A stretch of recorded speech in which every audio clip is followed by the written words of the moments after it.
Salut les amis, j'espère que vous allez très bien. Je suis ravi de vous retrouver à nouveau sur Easy Training pour une nouvelle vidéo instructive et ô combien importante. Pourquoi? Parce qu'aujourd'hui, je vais vous montrer comment est-ce que vous pouvez déployer vos infrastructures de labs facilement, rapidement, automatiquement, grâce notamment à Vagrant. Mais il faut comprendre un peu l'historicité.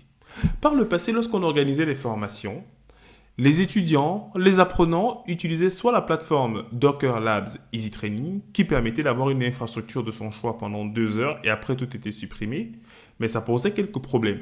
Après 2 heures, tout votre travail était viré si vous n'avez pas pensé à sauvegarder vos données, à envoyer sur un GitHub.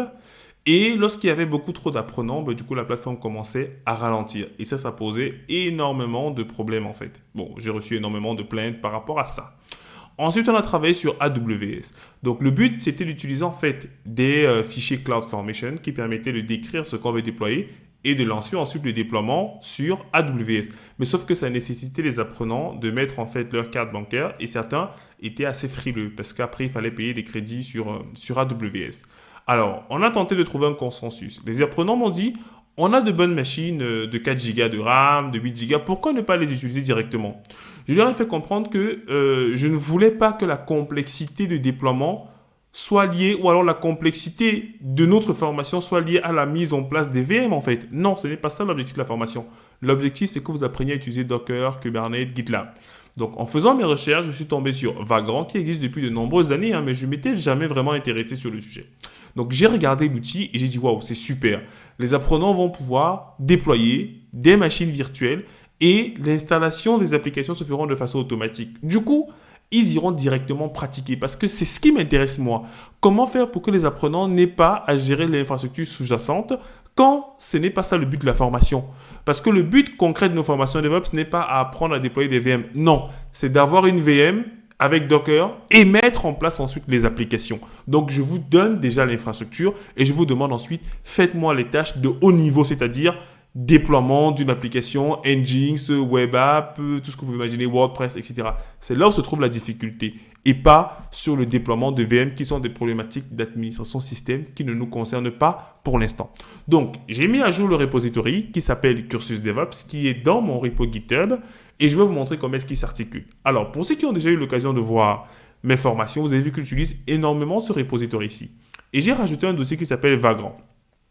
Dans ce dossier Vagrant, il y a différents dossiers qui contiennent les fichiers permettant de déployer automatiquement une VM avec Ansible ou alors une VM avec Docker ou une VM avec GitLab ou une VM avec Jenkins ou une VM avec Minikube pour ceux qui font du Kubernetes.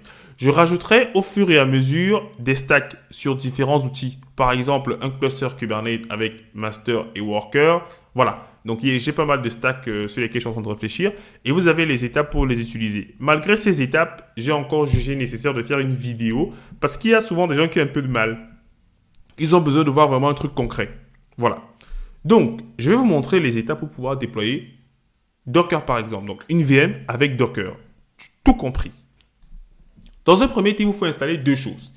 Il vous faut installer Vagrant et il vous faut également installer VirtualBox, qui sera l'utilité qui va nous permettre de créer des machines virtuelles. Vous me connaissez déjà assez, je pense. Vous savez que j'aime toujours illustrer l'ensemble de mes propos. Alors, je vais vous faire un petit schéma qui résume à peu près ce que nous allons faire. Alors, tac, tac, tac, tac, tac.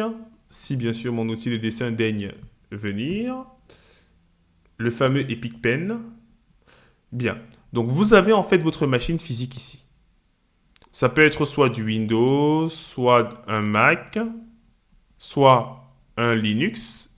C'est, voilà, à vous de voir votre système d'exploitation. Ensuite, dessus, vous avez donc votre OS qui est là. Ce que vous allez donc faire sur votre OS, c'est que vous allez installer Vagrant, grand V, Vagrant. Et vous allez également installer, bon, je préfère écrire Vagrant en toutes lettres parce que VirtualBox aussi s'écrit avec V. Donc, VirtualBox. Voilà. Donc, Vagrant va utiliser des fichiers, en fait, pour pouvoir créer, via VirtualBox, des VM. Et ces VM-là, j'ai préparé également des scripts dans les fichiers que je vais vous donner qui permettent d'installer l'utilitaire concerné. Donc, cela sera fait de façon automatique. Et vous pourrez directement, à partir de votre machine physique, accéder du coup, par exemple en SSH, ou alors en HTTP pour consommer vos applications que vous aurez déployées ici.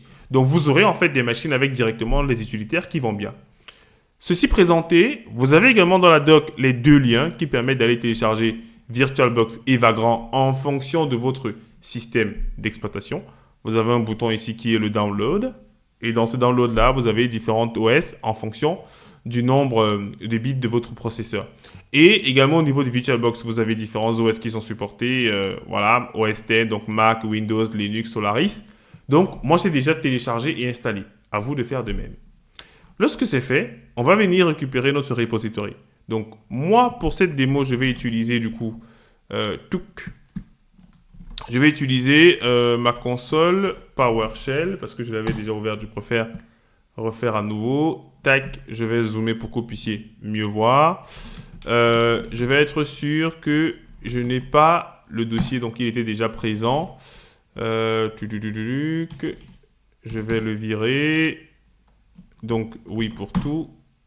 Alors, les éléments, vous ne disposez pas. Ne peut pas être supprimé car n'est pas valide. Ok, bon, c'est pas grave. C'est pas grave. LS. Ok, donc j'avais pas mal de dossiers en fait. Et j'avais déjà ce dossier-là. Du coup, je voulais d'abord être sûr de le virer. Ok. Pas grave. Tac, CLS. Je vais nettoyer mon écran. CLS. Ensuite, je vais faire un mkdir. Je vais l'appeler démo. Voilà. Et dans ce dossier démo-là, je vais donc git cloner mon repository. Donc, je reviens sur mon repo. GitHub.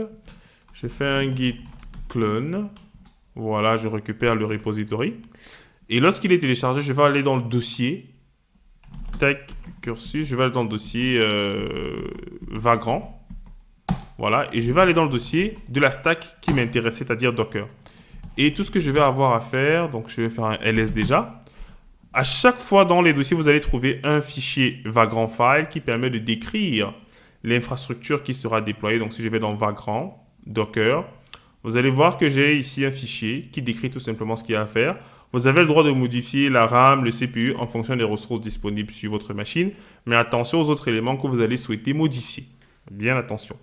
Ensuite, vous avez un script d'installation de Docker ici que je vous fournis. Donc, un script qui sera appelé automatiquement par le Vagrant File, qui permet d'installer Docker et de vous afficher l'IP que vous allez utiliser pour vous connecter par la suite en SSH. Bien. Si on revient à la doc, on vous demande d'installer un plugin aussi, celui-ci. Donc, vous pouvez simplement faire un copier-coller. Hop là, copier, coller. Voilà, vous installez un plugin. Ça va permettre, en fait, quand vous allez lancer votre stack, que le nom que vous allez donner en fait à votre machine virtuelle soit assigné dans l'OS de la machine virtuelle. Donc là, on installe le plugin. Ça va prendre juste quelques secondes pour pouvoir le télécharger. Donc lorsque c'est fait, vous allez maintenant faire un Vagrant up et c'est lui qui va permettre du coup le déploiement de la machine virtuelle. Donc, c'est là qu'il va contacter en fait VirtualBox en lui disant « J'ai quelque chose pour toi ». Le but ici n'est pas que vous compreniez le fonctionnement interne de Vagrant. Il y a une formation qui va sortir bientôt sur comment utiliser Vagrant et là, on reviendra en détail sur ces éléments-là. Mais là, on va juste vous montrer le processus vraiment rapide pour pouvoir mettre en place votre infra de façon très rapide pour que vous n'ayez pas à perdre du temps sur des choses qui ne concernent pas forcément la formation qui nous intéresse. Donc, on va patienter quelques instants et on revient lorsque l'opération s'est terminée.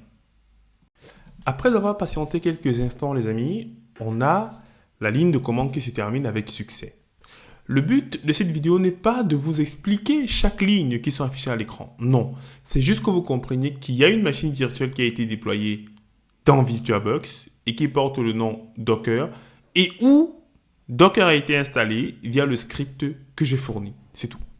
Et autre information que vous devez retenir également, c'est qu'à chaque fois qu'une stack termine de s'exécuter, vous avez cette ligne-ci qui vous donne beaucoup plus d'informations. Il faut faire attention parce que ce message il peut varier d'une stack à l'autre. Il y a des stacks par exemple qui vont vous dire il faudrait patienter pas mal de temps pour être sûr que l'application est déjà fonctionnelle. Par exemple, dans le cas de GitLab, il y a des images Docker qui sont téléchargées et qui prennent du temps. Et même le déploiement de la VM peut également prendre du temps, dépendant de votre connexion Internet. Donc, à la fin, il nous dit qu'on peut accéder à la VM via cette IP-là. Donc, je peux faire un SSH, vagrant, arrobase, je mets l'IP. Ensuite, je valide, je mets yes. Et le mot de passe, c'est également Vagrant. C'est l'utilisateur par défaut, en fait, de la machine. Et dessus, je peux faire un Docker PS. Vagrant a le droit de faire un Docker PS, tout simplement parce que je l'ai mis dans le groupe Docker qui lui a le droit de discuter avec le démon Docker. Donc là, on est bon. Et on peut s'amuser à créer un conteneur vite fait. Docker, là, c'est vraiment pour le fun. Hein. Allez, on va pas quand même s'en priver. 80, allez, 2.80. Moins D. Ensuite, je mets l'image, donc Nginx. Je vais déployer un petit Nginx comme ça pour vérifier que voilà, ma stack a bien fonctionné et que j'ai la possibilité de déployer des conteneurs. Donc là, je déploie. L'avantage d'installer en fait Docker au moment de l'installation de la stack, c'est qu'on est sûr qu'on prend la dernière version. Et ça, c'est plutôt pas mal. Je n'ai pas voulu packager directement Docker en fait dans l'image parce que ça rend un peu statique notre déploiement en fait. Alors que là, c'est au moment de l'installation de la stack qu'il va récupérer les sources d'installation de Docker. Ça permet aussi que vous ayez une version plus ou moins à jour, dépendant du moment où vous allez lancer votre déploiement. Donc, le conteneur est démarré. Donc, c'est... Ah, pardon, je ne suis pas dans la VM, je suis ailleurs. Donc, je nettoie mon écran. Je fais un Docker PS. Le conteneur est bien là. Je peux récupérer l'IP de ma machine virtuelle qui est là. Je récupère l'IP. Je vais dans mon navigateur. Je remets cette IP là. Tac, tac, tac. Et j'ai bien mon Nginx qui est là. Ça me permet ainsi de confirmer le fonctionnement de la VM, du réseau, mais également le fonctionnement de Docker. Et bien évidemment, lorsque vous avez terminé vos tests, parce que là, en fait, vous avez directement votre VM, vous pouvez l'utiliser normalement. En tout cas, pour faire la formation Easy Training, ça suffit largement. Et lorsque c'est fait, vous pouvez exiter la VM. Donc, si vous voulez supprimer, en fait, vous avez plusieurs commandes. Vous avez Vagrant, Alt, qui permet d'arrêter, en fait, la VM. Parce que je vous ai dit, si vous lancez VirtualBox, ce que je vais faire tout de suite, vous allez voir, en fait, qu'il y a une VM derrière qui a été créée. C'est cette VM Docker-C qui est en running et que je suis en train d'utiliser. C'est cette VM-là. Donc, si je fais un Alt, en fait, il va arrêter la VM. Si je fais un Suspend, il va mettre la VM en pause.